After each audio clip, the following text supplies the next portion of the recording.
Halo para trader, kembali lagi di analisa harian kita untuk Kamis 10 Juli.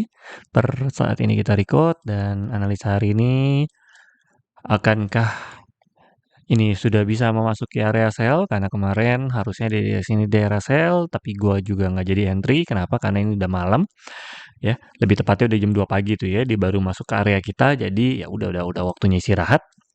Jadi kita nggak entry dulu. Kita tunggu lagi di area atasnya karena ini ada kenaikan tajam di malam, lebih tepatnya jam 7 malam ya. Yang ini nyentuhnya di jam 2 pagi gitu ya. Kita udah istirahat. Lalu saat ini area mana yang bagus untuk buy? Kita tunggu lagi. Ini sudah tidak valid. 3.300 berarti ya. Masih ada kemungkinan untuk ke bawah. Tipis walaupun kemungkinan tersebut ya. Dan sekali lagi ya follow the trend lebih baik. Lebih baik kita cari buy untuk saat ini karena trennya kuat banget naik ke atas di sesi US.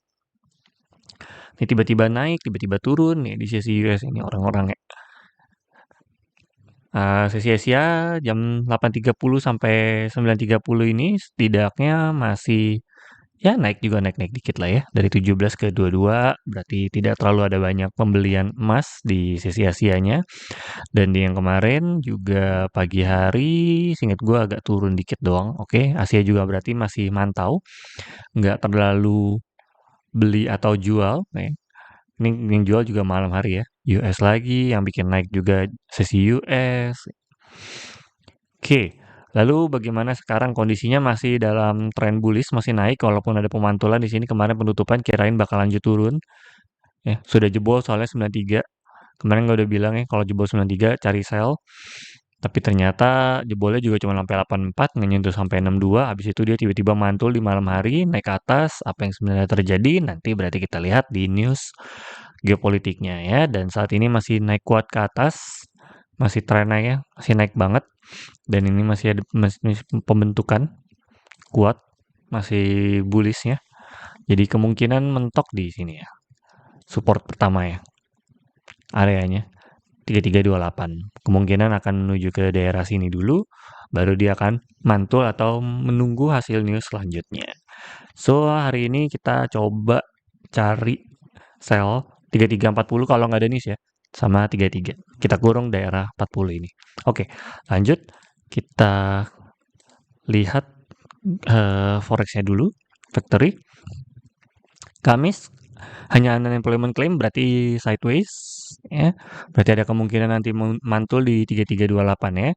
Lanjut di Jumatnya nggak ada. Oke. Berarti sama unemployment claim nanti malam itu akan jadi news utamanya. Berarti ya udah. Kemungkinan besar akan mantul di daerah 3328. Kita boleh cicil sell di sini 3328. Lalu untuk cari buy-nya berarti penjemputan pertama 3308 ya. Kemungkinan besar. Baru ya, ini kita tandain dulu sebagai singkatnya 3308 untuk kita cari buy lagi kalau turun dan 3308 ya, 330908 lah ya. Untuk cari buy nggak perlu nunggu sampai 3000 dan 3328 untuk kita cari sell untuk hari ini. Oke. So, segitu saja. Dan newsnya ada apa? Kemarin gue pas lagi cari-cari di malam hari ini. Kenapa? Karena ya ekonomi global sedang tidak stabil, jadi kebingungan. Jadi masih ada besar kemungkinan gold juga masih bisa turun lagi. Lalu juga Amerika Serikat dolarnya sedang melemah. Karena ketidakpastian orang-orang malah pindah investasi mau di emas maupun di Bitcoin. Bitcoin juga naik drastis. Ya. Jadi yang dari saham Amerika pada cabut semua, ada besar kemungkinan pindahnya kalau nggak ke Bitcoin ke daerah gold. Nah, untuk sementara itu doang news yang bisa gue temukan di news geopolitiknya, karena memang saat ini ekonomi lagi nggak stabil secara dunia. Oke, so segitu saja analisa harian kita kali ini. Salam cuan.